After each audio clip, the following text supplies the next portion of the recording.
lambat laun akan terungkap, cepat lambat akan tertangkap. Ya. Nah, oleh karena itu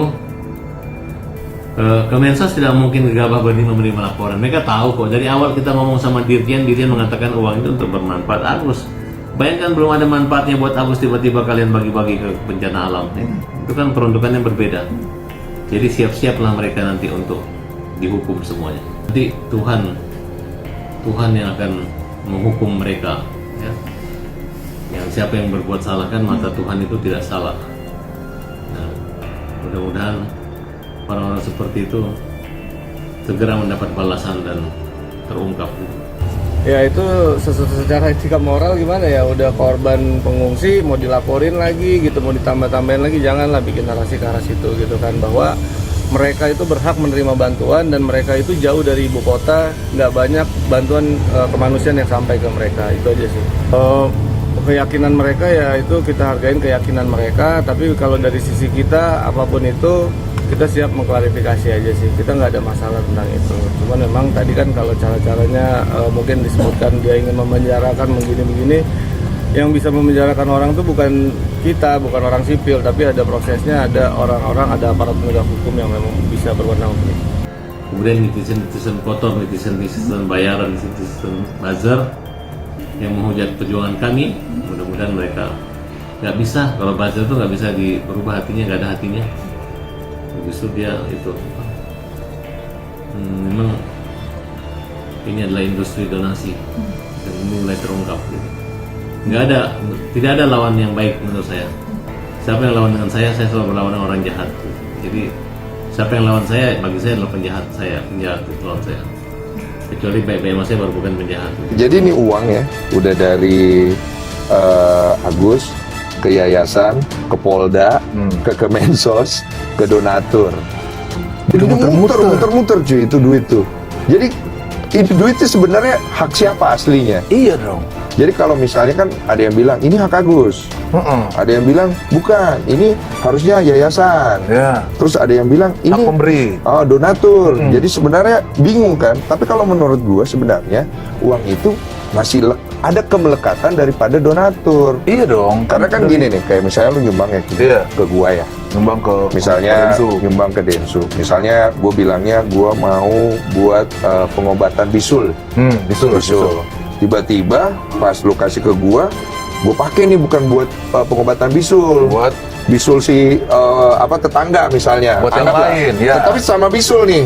Oke. Sesama bisul nih, sesama bisul di ya. kuping bisulnya tapi. Di hidung ya. Anggaplah gue bantu tetangga gue. Tapi yang lu tahu kan buat gue nih. Iya, gue ngasih buat lu. Lu kecewa nggak? Kecewa lah. Gue kan mau ngobatin lu. Yang lu kecewa apanya sekarang? Karena gue kan ngebantu orang loh. Iya, tapi kan gue ngasih itu buat lu supaya sembuh. Kenapa lu kasih ke orang? Betul. Itu kan ini kan lu bantu gua. Gua kan tetap bantu orang dong. Sama-sama bantu kan. Yang lu kecewa di mananya sekarang? Kenapa tidak lu pergunakan buat lu dulu? Berarti ketidakjujurannya. Iya. Itu yang orang kecewa. Harusnya itu diselesaikan dengan sangat mudah. Nggak usah ada pelaporan polisi. Dan Densu itu ya dia bukan perampok. Jadi kalau dia bukan perampok, nggak mungkin dia merampok. Oke? Untuk Densu stop aja dulu nih. Artinya kita lihat, dia kan mau mengganti. Jadi walaupun Agus laporin, begitu dilaporkan misalnya dia tersangka, dia kan ganti kan, gitu aja kan, simpel kok. Cara berpikirnya simpel gitu. Kalau dia menang ya, kalau saya sih berpikir Den, pakai dulu duit lu, nanti kalau lu menang gue ganti pakai duit kemenangan lu. Atau duit lu pakai 1,3 miliar duitnya Agus, nanti kalau lu menang ambil.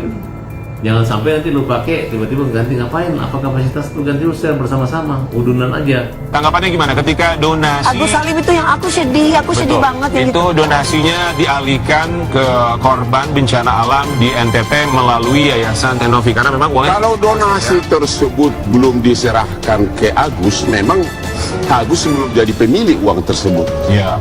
betul. Ya, kan jadi dia tidak berhak menggugat perdata dan pidana, orang bukan Pemiliknya bukan kok. pemilik. Ya. Cuma perlu diperhatikan secara mendalam waktu si Novi mengumpulkan sumbangan itu, apakah diumumkan ini untuk Agus? Iya. Ya, tapi Novi juga bisa mengatakan bahwa sumbangan ini kan untuk tujuan kemanusiaan. Kalau kau bukan tepat sasarannya karena perbuatan kamu tidak sesuai dengan yang kita inginkan, ya dia berhak mengalihkan. Bang, alurnya kan adalah saat itu donatur memberikan donasi secara langsung ke nomor rekeningnya Agus Salim. Ya. Itu kan alurnya. Semua masuk ke rekeningnya Agus Salim, kemudian timbullah konflik ini, baru akhirnya Agus Salim setuju untuk mentransfer Mengembalikan donasi lagi. tersebut, Ya. bukan mengembalikan, tapi mentransfer donasi tersebut ke nomor rekening Yayasan Tenovi. Dari Yayasan Tenovi baru disumbangkan akhirnya pada korban NTT. Jadi awalnya Pertanyaannya kenapa Agus Mentransfer ke balik. yayasan? Oke. Itu dulu ditanya, apa kesepakatan mereka waktu itu? berarti ketika awalnya kan abang dulu bilang ketika awalnya masuk ke Agus Salim itu menjadi haknya Agus Salim. Benar. Tapi ketika akhirnya Agus Salim Mentransfer balik. mentransfer ke Yayasan Tenovi itu sudah bukan milik dia lagi. Tergantung apa Kan ada kesepakatannya kesepakatannya, waktu kenapa? itu. Apakah itu untuk dikembalikan oleh Agus kepada yayasan atau dititipkan, kita nggak tahu. Itu yang kita nggak tahu ya. Ya kita nggak tahu. Jadi tapi aneh, dia sudah terima kok dikembalikan ke yayasan, berarti ada niat untuk mengembalikan. Jadi kita harus Berarti tahu itu dulu. bukan miliknya dia lagi. Tapi kalau uang itu sudah dia kasih Agus Salim, sudah milik dia. Kalau sudah dikasih, ya yang menyumbangkan pun tidak berhak menuntut lagi. Gitu loh. Oke, jadi nggak masalah kalau misalnya disumbangkan ke korban alam NTT ya. Tergantung waktu dikembalikan uang itu ke yayasan, status yayasan apa? Ya. Apakah hanya menyimpan atau menitipkan atau apa? Gitu. Kata Farhad Abbas katanya setiap penerima donasi dari Agus Salim itu bisa kena pidana, Bang. Lawan lagi mana? Enggak, dia kan itikat baik, mana nggak bisa terus si penerima sumbangan nggak bisa dong. Ya. Itu kemarin sempat Pihak ketiga yang menerima sumbangan kan ada pihak yang beritikat baik. Tanggapan Abang gimana dengan statementnya? Saya tidak setuju secara teori penerima sumbangan itu pidana, enggak dong. Iya dong. Ya, enggak. Jawaban polisi soal laporan uang donasi Agus Salim, memang Pratiwi Novianti bisa dipenjara. Laporan kasus dugaan pencemaran nama baik dari korban penyiraman air keras di Cangkrang, M. Agus Salim 32 tahun telah diterima oleh Polda Metro Jaya.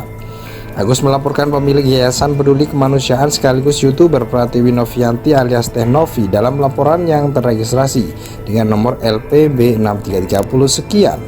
Polda Metro Jaya. Pada 19 Oktober benar Polda Metro Jaya telah menerima laporan dari saudara Mas melaporkan dugaan pencemaran nama baik dan atau fitnah dengan media elektronik, ujar Kabid Humas Polda Metro Jaya Kombes Pol Ade Ari Syam Indradi kepada wartawan. Dirinya mengalami penyiraman air keras pada September 2024 hingga penglihatannya terganggu dan membutuhkan biaya yang cukup banyak, ungkap Agus dalam laporannya.